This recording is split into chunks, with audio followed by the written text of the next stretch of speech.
네, 오늘은 한 자매 이야기로 시작하려고 합니다. 한 자매가 열심히 작정 기도를 하고 있었습니다. 그 자매의 기도는 이렇습니다.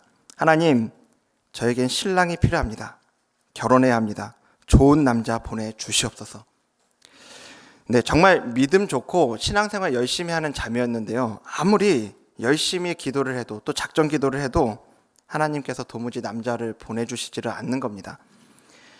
그러다 어느 날 이 자매가 기도하는 것을 본 목사님께서 이 자매를 불러서 이렇게 이야기하셨습니다. 자매님의 기도는 너무나 자기 자신만을 위한 것이네요. 자기만을 위해서 기도하기보다 부모님이나 이웃을 위해서 기도를 드리는 것이 더 성숙한 태도고 기도 응답도 더 잘 받을 수 있는 방법입니다. 이렇게 조언을 해주셨습니다. 그리고 이 자매가 그 목사님의 말씀을 듣고 큰 깨달음을 얻었습니다. 그리고 다음 날부터 이렇게 기도했다고 해요. 하나님, 저희 사랑하는 부모님에게 정말 좋은 사위가 필요합니다. 부디 저희 부모님을 위해 근사하고 좋은 사위를 보내주시옵소서. 네, 물론 웃자고 만들어진 이야기입니다. 네, 근데 이 자매가 확실히 잘한 게 하나 있는 것 같아요. 뭐냐 하면 자기 문제 가지고 주님 앞에 나아갔다는 거죠. 우리 문제를 해결해 보려고 이 세상에 전문가를 찾는 것도 물론 필요합니다. 하지만 무엇보다 기도하며 주님께 나아오는 일을 빠뜨리지 않는 저와 여러분 되길 소망합니다. 그리고 오늘도 우리의 문제를 가지고 우리 주님 앞에 나아온 분들마다 일하시는 하나님 경험하는 이 시간 되기를 주님 이름으로 축복합니다. 네, 오늘 본문을 보면 지금 이 자매처럼 자기 문제를 가지고 우리 주님 앞에 나온 한 인물이 등장합니다. 우리 마가복음 5장 21절과 22절 한번 읽어볼까요? 같이 한번 읽겠습니다. 시작. 예수께서 배를 타시고 다시 맞은편으로 건너가시니 큰 무리가 그에게로 모이거늘 이에 바닷가에 계시더니 회당장 중에 하나인 야이로라 하는 이가 와서 예수를 보고 발 아래 엎드리어. 아멘. 예수님께서 이 땅에 계실 때는 몸이 하나밖에 없으셨기 때문에 이곳저곳을 돌아다니시면서 그렇게 사역을 하셨습니다. 오늘도 배를 타고 갈릴리 바닷가를 건너오셨는데 오자마자 수많은 사람들이 밀어닥칩니다. 그 중에 야이로라는 사람이 예수님 앞에 나와서 이렇게 엎드리는데요. 이 사람에 대해서 회당장이라고 성경은 기록하죠. 모세의 율법을 보면 제사, 즉 예배는 예루살렘 성전에서만 드리도록 되어 있었습니다. 그런데 문제는 그 시기에는 오늘처럼 이렇게 교통이 발달하지 않았기 때문에 지방에 있는 이들이 정기적으로 예루살렘 성전으로 가기에는 너무 이렇게 어려웠던 거죠. 그래서 그 대안으로 생긴 곳이 바로 도시마다 회당이라는 곳을 지은 겁니다. 이 회당에서는 예배를 드리는 일도 했고요. 그리고 학교의 역할도 했습니다. 그리고 회당장은 그런 회당에서 예배를 관장하기도 하고 그리고 율법이 적힌 두루마리 관리, 학교의 운영, 구호품을 나눠주는 그런 일도 하고 건물을 관리하는 책임도 가졌죠. 그래서 야이로는 그런 지역의 회당장 중에 한 명이었는데 그 지역에서 대단히 명망 높은 지위를 차지하고 있었을 거라고 생각이 됩니다. 그리고 많은 회당장들은 또 바리새인들과 밀접한 그런 관계를 맺고 있었기 때문에 바리새인들이 눈엣 가시로 여기는 예수님을 지지하지 말라는 압박을 받아온 이들도 분명히 있었을 거라고 우리는 생각해 볼 수 있죠. 하지만 오늘 그 회당장 중에 하나인 야이로는 예수님 앞에 나와서 그 발 아래 엎드려 자기 딸을 살려달라고 간구합니다. 그 어떤 지위나 압력도 야이로가 자기 아픈 딸을 고칠 수 있는 유일한 분인 이 예수님 앞에 나오는 것을 막지 못합니다. 우리가 기도를 하다 보면 한 가지 기도 제목만 가지고 나아가는 경우는 그렇게 많지 않은 것 같아요. 우리는 하나님께 이것저것을 구하며 이렇게 간구하며 나아갑니다. 그런데 우리는 또 그 수많은 기도의 제목들을 다 똑같이 동일한 비중을 가지고 기도하지도 않습니다. 분명 그 중에서도 더 마음이 가고 그리고 더 길게 기도가 되는 그런 기도 제목들도 있을 겁니다. 왜 그런 눈으로 쳐다보십니까? 기도하지 않는 분들처럼. 네, 심지어 우리가 이제 기도를 안 하다가도 기도하러 나오는 경우들이 있죠. 예를 들면 가족이 아플 때는 여지없습니다. 특히나 그게 내 사랑하는 아들, 사랑하는 딸이라고 한다면 다른 기도 제목은 생각나지도 않는 그런 경우가 있죠. 오늘 예수님 앞에 나온 야이로의 경우가 그런 것 아니겠습니까? 누가복음 8장을 보면 야이로에게는 딸이 하나밖에 없습니다. 그런데 지금 그 하나밖에 없는 딸이 죽을 위기에 처해 있는 거죠. 그런데 야이로가 이렇게 오늘 자기의 그 문제를 가지고 예수님 앞에 나왔을 때 이 야이로의 기도가 바로 응답받는가 하면 그렇지 않습니다. 야이로의 그 간구가 응답받기까지 그가 넘어야만 했던 두 가지 장애물이 있었거든요. 야이로가 그 장애물을 넘어서 어떻게 넘어서 응답받을 수 있었는지 오늘 우리가 함께 살펴보기 원합니다. 혹시 우리 가운데에도 그리고 이런 장애물에 막혀 있는 분들이 계시다면 오늘 나누는 말씀이 능력이 되어서 그 기도의 장애물을 뛰어넘는 은혜 주시기를 간절히 소망합니다. 우리 마가복음 5장 35절 말씀을 한번 읽어보도록 하겠습니다. 같이 읽겠습니다. 시작. 아직 예수께서 말씀하실 때 회당장의 집에서 사람들이 와서 회당장에게 이르되 당신의 딸이 죽었나이다. 어찌하여 선생을 더 괴롭게 하나이까. 아멘. 아직 예수께서 말씀하실 때 도대체 누구에게 말씀하고 계시는 겁니까? 여기 야이로의 간절한 간구에 즉시 그와 함께 가시던 예수님에게 다가온 한 여인이 있었죠. 12년 동안 혈루병으로 앓던 여인이었습니다. 12년 동안 여인으로서는 너무나 치욕스럽고 그리고 고통스러웠던 그 삶을 살았던 여인이 예수님의 옷자락을 몰래 만지고 고침을 받는 일이 발생합니다. 그런데 그렇게 고침을 받고 끝났으면 너무나 그냥 좋은 이야기로 끝났겠지만 예수님께서 누가 자기 옷자락을 만졌냐면서 끝까지 그 여인을 찾아내십니다. 그리고 두려움 속에 예수님 앞에 나온 여인에게 예수님은 이렇게 말씀하시죠. 마가복음 5장 34절인데요. 예수께서 이르시되 딸아 내 믿음이 너를 구원하였으니 평안히 가라. 내 병에서 놓여 건강할지어다.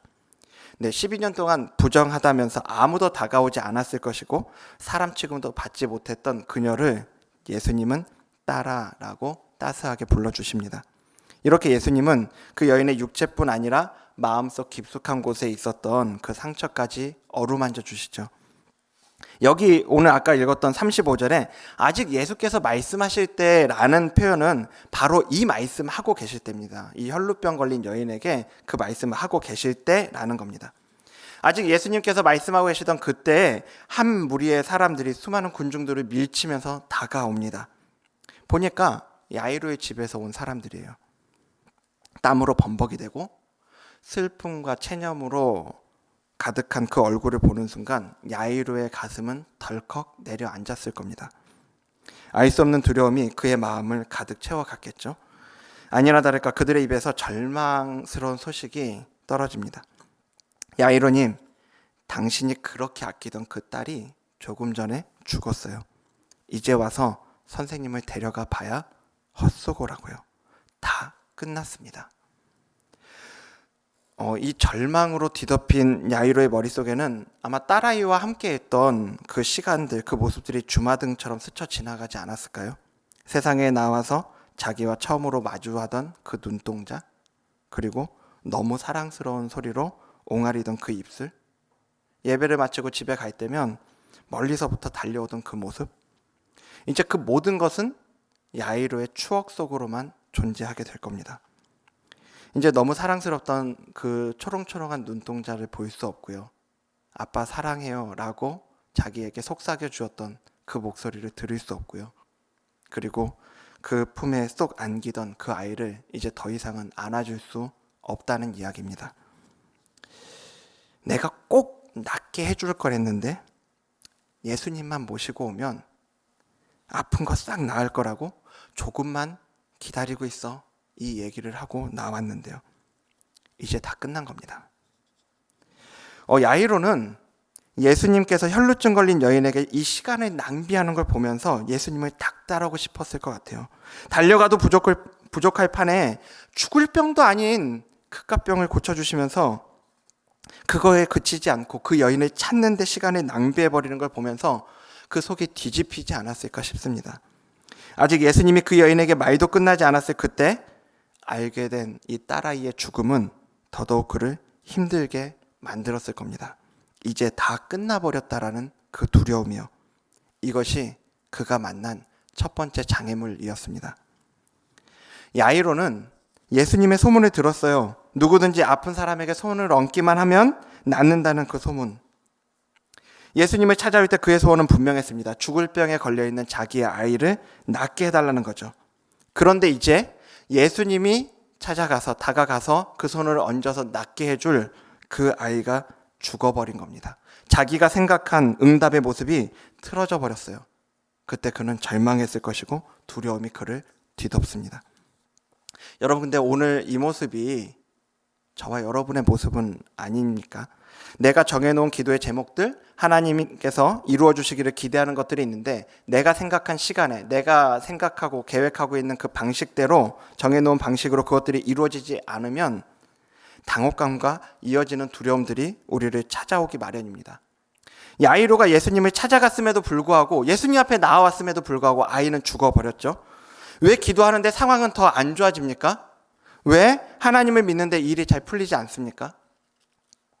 이런 상황이 닥치면 우리는 그 두려움 속에서 자꾸 원인을 찾습니다.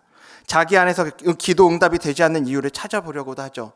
내게 해결되지 않는 죄 문제가 있나? 아직 기도의 분량이 다 차지 않았나? 왜 그렇지? 한마디로 내가 뭘 잘못했지? 이런 생각들을 하기 마련입니다. 두려움 속에 우리는 이런 질문들을 던져보지만요, 대부분의 경우 우리는 그 시간에 답을 얻지 못합니다. 여러분, 지금 내 생각과 다르게 흘러가는 이런 상황들 때문에 혹시 두려움 가운데 계신 분들 계십니까? 혹시 반복해서 그리고 이유를 찾으려고 그것들을 곱씹고 있지는 않습니까? 그렇다면 그 두려움 가운데 있는 야이로에게 우리 주님이 주시는 말씀을 한번 들어보시면 좋겠습니다. 이어서 마가복음 5장 36절의 말씀인데요, 제가 읽어드리겠습니다.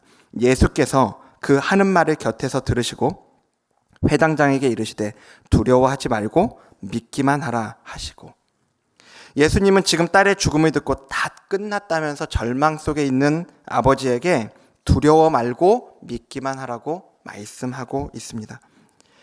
나는요, 내가 어디만큼 와 있는지, 내게 무엇이 필요한지 사실은 잘 알 수 없어요. 특히나 내가 원하는 대로 되지 않는 상황 속에서는 더더욱 그렇습니다. 하지만 그 누구보다 나를 잘 알고 계시고 나를 돌보고 계시는 하나님께서는 지금 내게 무엇이 필요한지, 그리고 그게 언제 필요한지 누구보다 잘 알고 계십니다. 그래서 내가 생각한 방식과 그때의 기도 응답이 이루어지지 않는 그 장애물을 만났을 때요, 우리가 반드시 해야 되는 게 있는데, 여기 두려워 말고 믿기만 하라는 그 주님의 음성에 귀를 기울이는 겁니다. 여러분, 기도하는데 하나님이 응답하시지 않는 것 같습니까? 이제 다 늦었고 다 끝난 것 같습니까? 그래서 이제 망한 것 같다라는 그 두려움 가운데 계신 분들 있습니까? 하지만 오늘 예수님께서 이렇게 말씀하고 계시는 거예요. 네가 생각할 때는 다 끝난 것 같아도, 너는 끝났다고 생각할지 몰라도 나는 끝나지 않았다. 두려워하지 마라. 내가 너와 끝까지 함께 할 거다. 나를 믿어라. 여러분, 우리가 뭘 믿어야 된다고요? 누구를 믿어야 된다고요? 예수님이요. 내게 있는 어떤 상황도 예수님보다 크지 않다는 걸 믿으셔야 합니다. 지금 여러분이 처한 상황이 아무리 최악인 것처럼 보이더라도 주님이 여러분을 홀로 내버려 두지 않으시고요, 함께하고 계시다는 것을 믿으셔야 합니다. 그리고 어떤 상황에서도 예수님은 늦지 않으셨다는 걸 믿으시기 바랍니다. 우리는 늦을 수 있죠. 하지만 예수님은 늦지 않으십니다. 이것이 2000년 전에 회당장 야이로에게 요구하셨던 믿음이고, 오늘 저와 여러분에게 예수님이 요구하시는 믿음이라고 생각합니다. 만일 야이로가 아이가 죽었다는 이야기를 들었을 때요, 그 첫 장애물을 만났을 때요, 그것들을 넘지 못하고 그냥 포기해버렸다면 어떻게 됐을까요? 예수님을 찾아왔는데도 해결되기는커녕 일이 나빠지기만 했다고 슬퍼하면서 예수님을 떠나가 버렸다면, 예수님 믿는 걸 포기했다면 어떤 일이 벌어졌을까요? 그러면 그를 기다리고 있는 건 이미 싸늘해져 버린 아이의 죽음뿐이었을 겁니다. 여러분, 예수님 믿으시죠? 아멘이시죠? 지금 이 자리에 계신 이유가 예수님 믿기 때문이 아닙니까? 그럼 여러분들에게 이 말씀 꼭 드리고 싶어요. 여러분, 예수님 믿으려면 끝까지 믿으시기 바랍니다. 예수님 따르려면 끝까지 따르셔야 돼요. 저는 지금 여러분들 각자가 갖고 있는 그 두려움들이 얼마나 큰지 여러분들이 겪고 있는 장애물이 얼마나 여러분들을 압박하고 있는지 저는 잘 모릅니다. 하지만 딸이 이미 죽었다라는 그 소식을 들은 야이로의 그 절망, 두려움을 알아주셨던 예수님께서 지금 이 시간 여러분의 마음을 누구보다 잘 알아주시는 줄 믿습니다. 그리고 그 주님께서 말씀하십니다. 두려워 말고 믿기만 하라. 아멘이십니까? 우리를 향한 주님의 음성에 반응해 주님을 믿기로 결단하는 여러분들 가운데 하나님의 말씀이 그 믿음을 주는 능력이 될 줄로 믿습니다. 그 믿음이 이 시간 저와 여러분을 덮어주시는 은혜 주시길 간절히 소망합니다. 네, 두려움 속에서도 예수님을 이제 믿고 그 예수님과 함께 집으로 돌아온 야이로에게 두 번째 장애물이 기다리고 있습니다. 마가복음 5장 39절에서 40절 초반까지인데요. 여기 같이 한번 읽어볼까요? 읽겠습니다. 시작. 들어가서 그들에게 이르시되 너희가 어찌하여 떠들며 우느냐? 이 아이가 죽은 것이 아니라 잔다 하시니 그들이 비웃더라. 예, 여기까지요. 예수님과 야이로가 집으로 돌아왔을 때 그들을 반기는 건 아이의 죽음으로 슬퍼하는 사람들의 통곡 소리였습니다. 그런 그들을 향해 예수님께서 말씀하시죠. 왜 그렇게 울고 있냐? 이 아이는 죽은 것이 아니라 자고 있는 거다. 하지만 예수님께 돌아오는 건 조롱과 비난뿐이었습니다. 예수님을 믿는다는 건요, 그리고 그 믿음으로 살아가는 삶은요, 거듭나지 않은 사람들이 볼 때, 그 믿음 없는 사람들이 볼 때는 미련해 보일 뿐입니다. 한번 생각해 보세요. 문제가 발생했습니다. 근데 그 문제를 해결하자고 돈 있는 사람들, 높은 사람들, 뭔가 해줄 수 있는 그 사람들 찾아가는 게 아니라 한밤중에 교회 나와서 울면서 소리 지르는 게 정상입니까? 네, 합리적인 사고방식으로 볼 때 그건 정상이 아니죠. 사람들은 그런 우리를 비웃습니다. 근데 그런 사람들의 비웃음보다 더 문제는 뭐냐면요, 그들만 우리를 비웃는 게 아니라는 거예요. 때로 우리는 우리 스스로 그런 나 자신을 비웃고 있을 때가 있습니다. 스스로 그 부정적인 생각과 회의감에 빠질 때가 있다는 거예요. 그래, 내가 지금 뭐 하는 거지? 지금 아이가 죽었는데 장례치를 준비해야지. 아이를 낫게 하는 것도 아니고 죽어버린 아이를 예수님 어떻게 하겠어? 두 번째 기도의 장애물은요, 우리 안에서 나 스스로를 공격하는 그 부정적인 생각입니다. 그런 부정적인 생각이 내 마음속에 들어오려고 할 때 그럼 어떻게 해야 됩니까? 우리는 예수님이 사람들의 그 부정적인 반응에 어떻게 대처하셨는지 한번 살펴볼 필요가 있습니다. 우리 방금 전에 그들이 비웃더라 5장 40절 앞부분 읽었는데 그 뒷부분 한번 읽어보도록 하겠습니다. 예, 읽겠습니다. 시작. 예수께서 그들을 다 내보내신 후에 아이의 부모와 또 자기와 함께한 자들을 데리시고 아이 있는 곳에 들어가사. 아멘. 예, 예수님은 비웃는 그들을 다 내보내셨어요. 그들의 이야기에 귀를 기울이거나 그들의 소리가 이 아이로의 마음을 흔들어 놓지 못하도록 하셨습니다. 우리의 마음 가운데 부정적인 생각들이 들어올 때 빨리 내어 보내세요. 그것들을 붙잡고 있지 마십시오. 그런데 그걸 사실 하지 말란다고 안 될 것 같으면 세상 어려운 일이 뭐가 있겠습니까? 예, 부정적인 생각 하지 말란다고 부정적인 생각이 안 될까요? 그렇지 않죠. 그래서 여러분, 부정적인 생각들을 빨리 내보내는 데서 그치는 게 아니라 그 부정적인 생각과 싸우고 씨름하고 실갱이하고 있을 것이 아니라 그 자리를 빨리 다른 것으로 채워야 합니다. 오늘 본문에서도 보세요. 비웃는 자리를 내보낸 그 자리를 차지하고 계신 분은 바로 우리 주님이셨다니까요. 오늘 우리 마음에 올라오는 모든 부정적인 생각들을 내보낸 자리를 바로 말씀 되시는 주님으로 채우시길 바랍니다. 부정적인 생각을 곱씹지 마시고요. 하나님의 약속의 말씀을 묵상하셔야 합니다. 지금 이 시간에도 여러분을 둘러싼 상황 보면 다 끝나버린 것 같습니까? 자꾸 부정적인 생각들이 그 기도의 자리로 나아가는 여러분을 비웃고 있지는 않습니까? 그렇다면 이 시간 우리 이 말씀을 함께 붙들었으면 좋겠습니다. 예레미야 29장 11절 말씀인데요. 잘 아시는 말씀일 겁니다. 우리 같이 한번 읽어보도록 하겠습니다. 시작. 여호와의 말씀이니라 너희를 향한 나의 생각을 내가 아나니 평안이요 재앙이 아니니라 너희에게 미래와 희망을 주는 것이니라. 네, 이 말씀 그냥 읽지 말고 다시 한번 나에게 한번 읽어주시고 나에게 하나님의 말씀으로 선포하셨으면 좋겠습니다. 다시 한번 우리 선포하겠습니다. 시작. 여호와의 말씀이니라. 너희를 향한 나의 생각을 내가 아나니 평안이요 재앙이 아니니라. 너희에게 미래와 희망을 주는 것이니라. 아멘. 오늘 이 말씀이 우리에게 평안과 소망을 주시길 바랍니다. 그런데 여러분, 하나님께서 예레미야 선지자를 통해서 이 말씀을 이제 주셨는데요. 이 말씀을 주신 대상이 누구예요? 당연히 이스라엘 백성들이죠. 근데 더 구체적으로 누군지 이 앞에 있는 예레미야 29장 4절에 나와 있습니다. 예레미야 29장 4절 같이 한번 읽죠. 시작. 만군의 여호와 이스라엘의 하나님께서 예루살렘에서 바벨론으로 사로잡혀 가게 한 모든 포로에게 이와 같이 말씀하시니라. 아멘. 누구에게 주신 말씀이라고요? 바벨론으로 사로잡혀 가게 한 모든 포로요. 네. 나라가 무너지는 모습을 봤고요. 자기들은 포로로 끌려가서 이제 다 끝났다고 생각하고 있는 그들에게 하나님이 주시는 말씀이 너희를 향한 내 생각, 내 계획은 재앙이 아니라 평안이고 그리고 소망이라는 겁니다. 그리고 저는 이 말씀이 오늘 기도의 장애물 앞에 서 있는 저와 여러분들에게 주시는 말씀이라고 믿습니다. 우리를 향한 우리의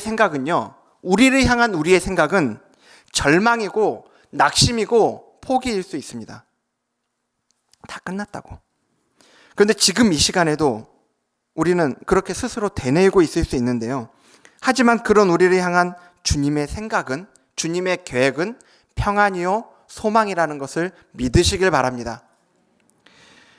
그 평안과 소망을 선포하신 하나님께서 이어서 이스라엘 백성들에게 요구하시고 또 약속하시는 말씀이 바로 이어서 나오는데요. 예레미야 29장 12절 13절 이어서 한번 읽어보겠습니다. 시작. 너희가 내게 부르짖으며 내게 와서 기도하면 내가 너희들의 기도를 들을 것이요 너희가 온 마음으로 나를 구하면 나를 찾을 것이요 나를 만나리라. 아멘.